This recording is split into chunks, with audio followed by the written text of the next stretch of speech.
வறட்டு இருமல் அல்லது try cough, அதாவது த்ரோட்டில் ஏற்படக்கூடிய இரிட்டேஷன், இது அடிக்கடி நடந்துட்டு இருந்துச்சுன்னா அதுக்கான காரணம் என்ன, இதுக்கான சிகிச்சை என்ன, தீர்வு என்ன, இந்த பதிவில் பார்க்கலாம். த்ரோட் வந்து அடிக்கடி ட்ரை ஆகிடுது, இரிட்டேஷன் ஆகிட்டு ரொம்ப வறட்டு இருமல், குத்தி குத்தி இருமல் வந்துக்கிட்டே இருக்குது.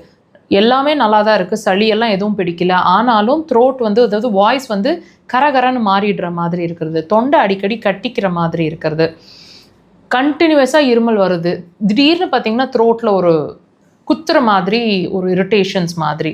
ஸோ இந்த மாதிரி உங்களுக்கு த்ரோட் சம்மந்தமான சிரமங்கள் உங்களுக்கு அடிக்கடி நடந்துட்டுருக்கு அப்படின்னா, இது வந்து நீங்கள் என்ன பண்ணுறதுன்னு தெரியல, தற்காலிகமான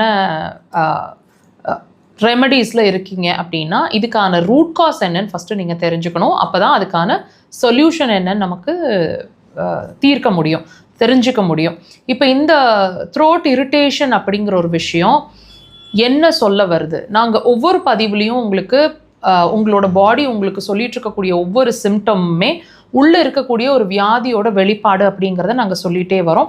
அந்த வகையில் இந்த த்ரோட் இரிட்டேஷன் அப்படிங்கிறது உங்களுக்கு என்ன சொல்ல வருதுன்னு கேட்டிங்கன்னா, உங்களுக்கு மோஷன், அதாவது மலக்குடல் சம்மந்தமான பிரச்சனை இருக்குது, அது ரொம்ப க்ரானிக்காக இருக்குது, அதுக்கான அட்டென்ஷனை நீங்கள் உடனே கொடுக்கணும், தீர்வை நீங்கள் உடனே அதுக்கு தேடணும் அப்படிங்கிறது தான் இந்த த்ரோட் இரிட்டேஷன் அப்படிங்கிற ஒரு விஷயம் அடிக்கடி பாதித்து உங்களுக்கு உணர்த்திட்டுருக்கு.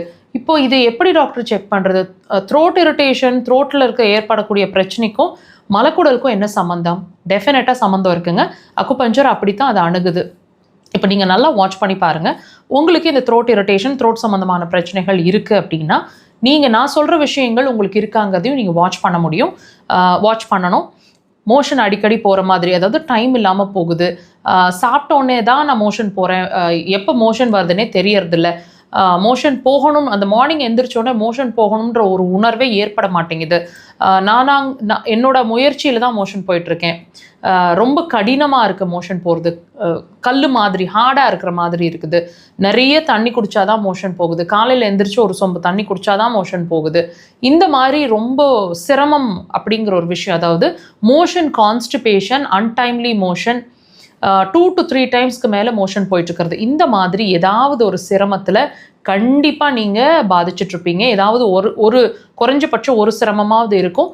தயவு செய்து வாட்ச் பண்ணுங்கள். உங்களோட ஒவ்வொரு சிம்டமே உங்கள் பாடி சொல்லிட்டு இருக்கக்கூடிய ஒரு வார்னிங் சிக்னல். ட்ரீட்மெண்ட்டை உடனே நீங்கள் எடுக்கணும். அக்குபஞ்சர் அதுக்கு சிறந்த தீர்வாக இருக்கும்.